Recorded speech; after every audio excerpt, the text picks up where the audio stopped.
Welcome to 100 games as a solo in Armory Fury. This was my hardest challenge, but yet it was also fun. Episode 2, I'm going to show you all the spawns and how to move from A to B, and also what not to do.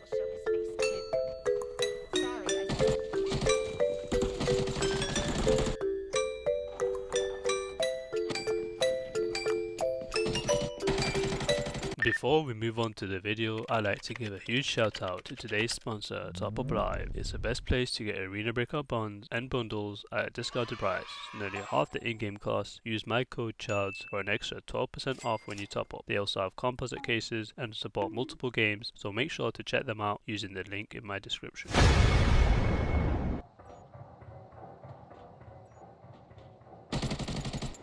If the players don't know your whereabouts, this spot is usually a really good place to hide because they don't usually check this when you go up the stairs. Now this little geezer, I thought I'd be able to finish him off because he was clueless as to where I was. But when I unloaded my M6 once, little did I know the game would do me in.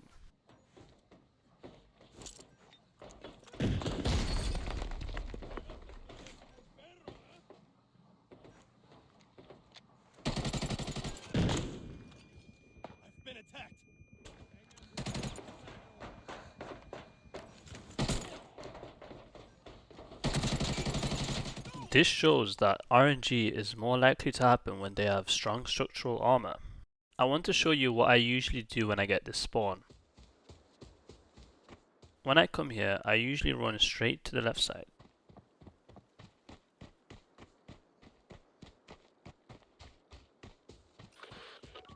Scan this to see if anyone's holding the angle behind this truck, and if not, I scan towards the left underground to see if anyone's rushing there. And if not, I check towards 1 minute switch if anyone's camping in the corners. A few wanted bounty hunters have fled to the armory. I imagine you wouldn't refuse the supplies they're carrying, would you? Operator, the red caps are in the armory now with supplies. Clearly Renor will show his face. What's that? Sorry, I said it's your job to make the decision. And before anyone says anything, if I slightly moved to the right to hide away from the doorway, they would have seen the sound print. So I was hoping to God that they would have just missed me, but he saw me in his peripheral vision. If you spawn next to the gas station, this is the route I usually take. I aim for the hole in wall because going the other way attracts more of the spawns and it's more dangerous. You just need to watch out for these bots. If you don't have a silencer, knife the spot next to the rock and just dodge the one on top of the hill. Get a bias scanner because sometimes people expect this route.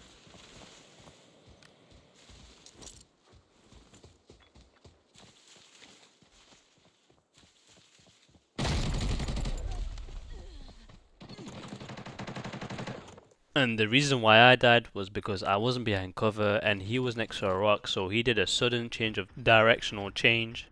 Arguably, the radar station is the best spawn because you can choose where to go, when to go, and how to do it. You see how they didn't expect me to be there because I had the radar spawn and I straight away got to that spot. In addition, if you don't want to fight 1 minute because it gets too hectic like it's going to get right now, you can go to 1 minute 40, which I'll show you later in the video.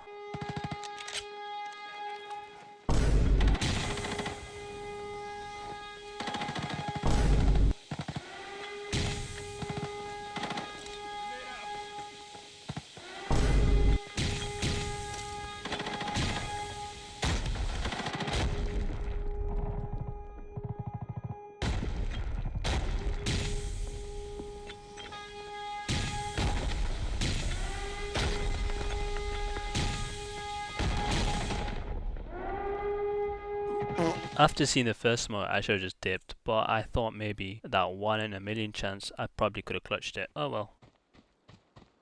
The reason why I jump off the ramp like this is because if they're holding the angle already, it's an uncommon angle to jump off the ramp, so I won't get pre-shot like that.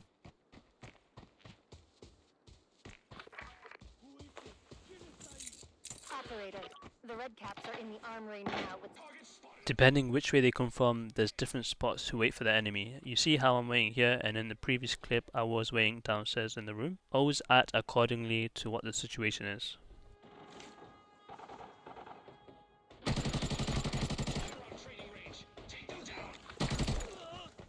I got too excited and pushed up too close. I had a 2x scope, not a red dot.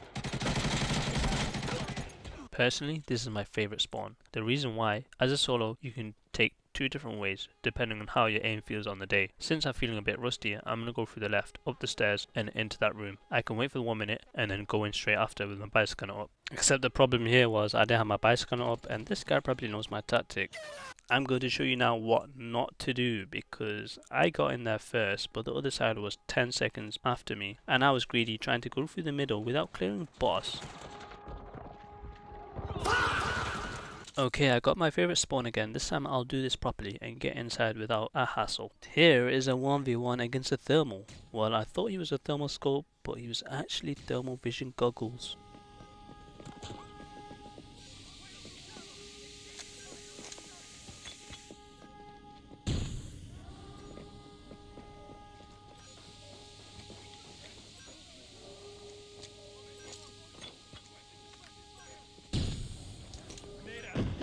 You saw how I tried to punish him, trying to think he could lead on from that smoke. I tried to make him think that he can't use his smokes because I have impacts ready at the go.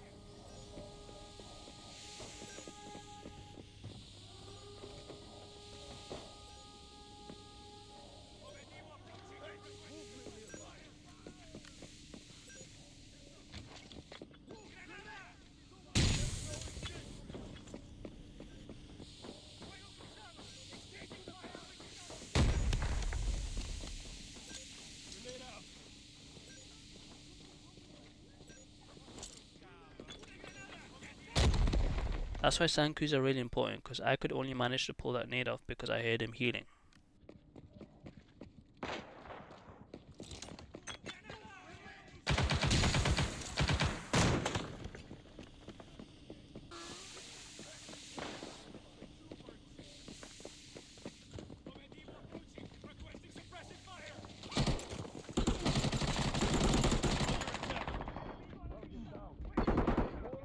That whole fight lasted for 2 minutes and I thought, let's go, a thermal for me, but I had to heal quick and unfortunately more people came.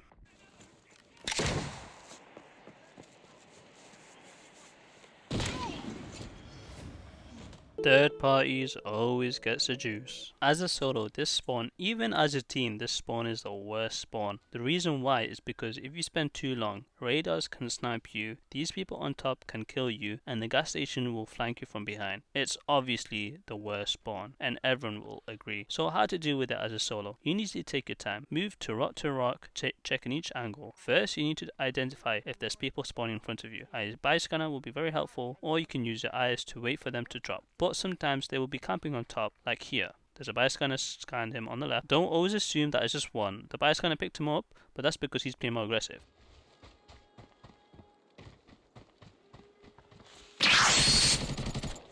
Fortunately, I managed to take him out. Then I patiently wait for them to push me, not me to push them.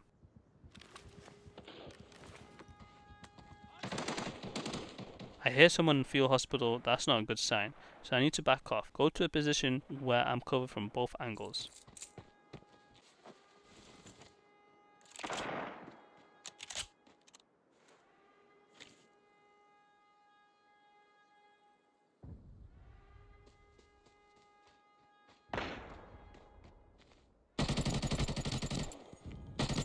This second kill might seem ratty, but I was healing, so you can't blame me. And since I killed him in the second position, I have a feeling I'm going to get grenaded, and yes I am. It's not a good idea to stay where you're getting bombarded, so I caught him with his pants down and clattered him.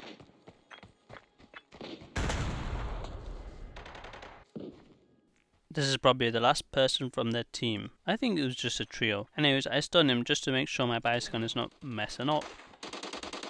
And with my impact hitting him and my perk confirming that, I knew these nades were going to hit him hard. For some odd reason, these type of enemies, they are prioritizing no movement so that they can hold the angle when they already know that I know that they're there. In this situation, if you're the enemy, you should be moving, trying to dodge these nades. But for some odd reason, he tanked these nades and he ended up dying. Was it worth it? No. Now I wasted too much time outside. I needed to go inside. It was pretty much clear, but there was these two geezers down in the basement. I had to drop these stuff so I'm not overweight, so I can run lightweight. This is a long fight. We do like round the circles, but I'm going to include the whole part so you can see that I'm not rushing in, methodically trying to, check each angle and play smart.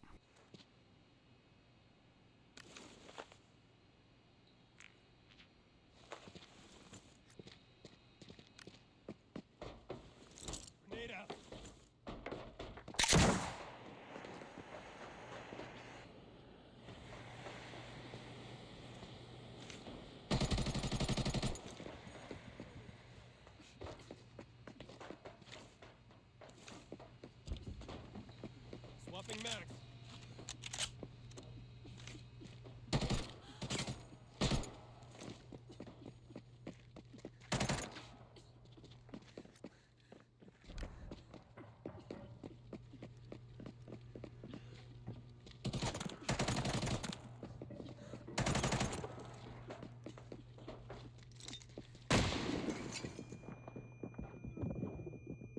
I'm under attack.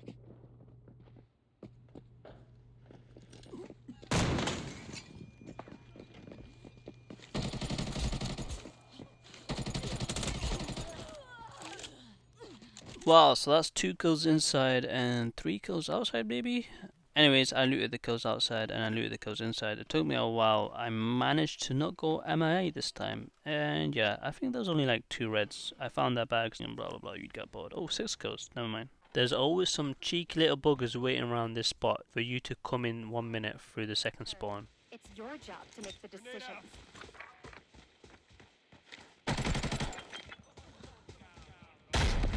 Little advice, don't wear orange helmets. I've been attacked.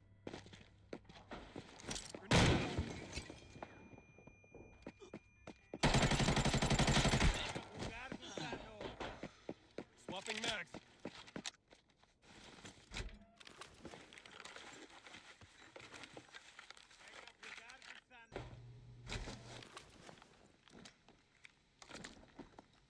It's a good day when you see 2 1x2s.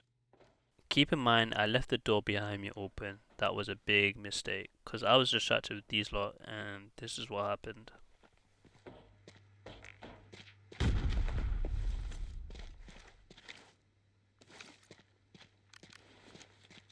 Grenade out. Gosh darn it, what's the point of me bringing the bioscanner?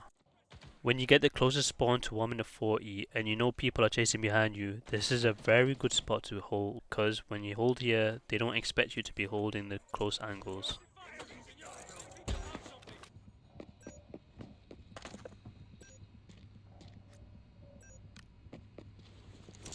Grenade out. Did you see what I did there? With extra stimuli of that stun affecting him, a little bit of change distorted his attentional span. So that's why I pushed and I successfully managed to do a left right peek crouch, clarting back to the lobby. And mind you, he was a thermal. I didn't realize until later.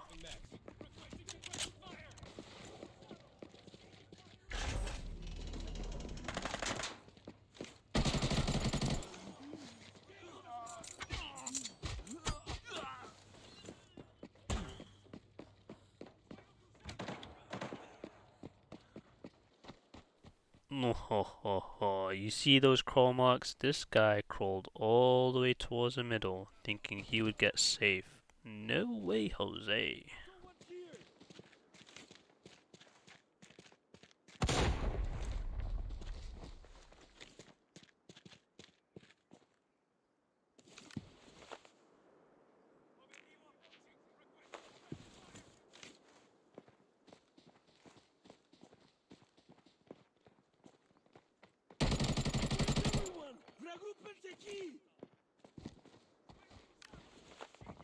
Ve a ver, who's making trouble this time?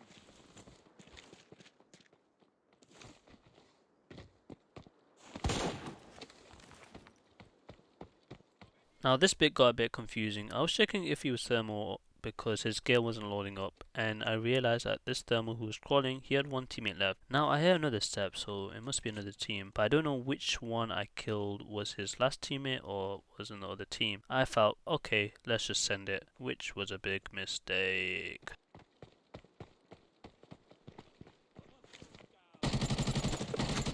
Depression, depression, depression, and my next game didn't go well as well. A few games in, and this is probably my 30th game, 35th, 40th, I don't know, I lost count. Grenade out. I'm under attack. I finally make it into inside. I think I go against a thermal scope.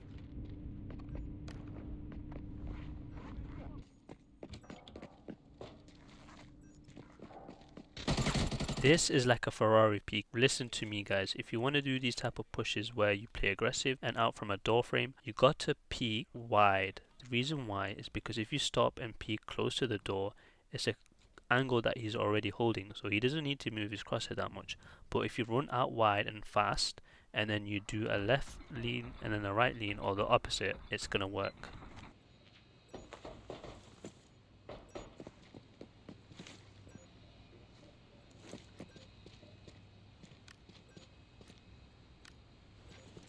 Grenade out.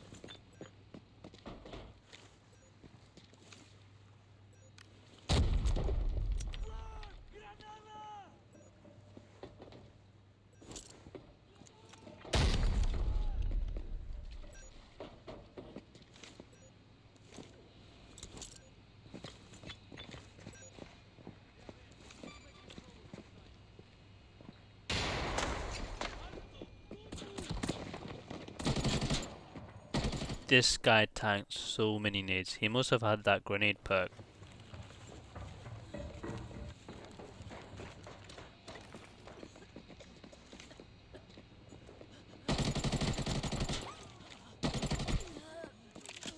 I cleared everyone on the map except this last guy, and he shot me with an AX-50, so I know he has a sniper.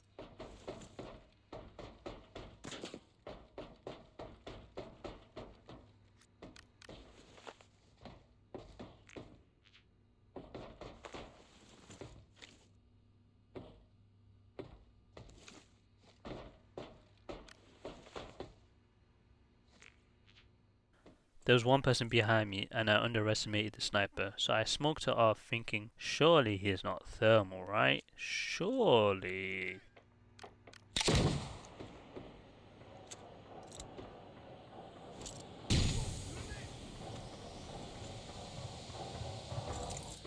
In hindsight, I should have baited into the smoke to see if he sniped with a thermal, and yeah, all that goopy goop lost. Look at this geezer, thermal scope sniper.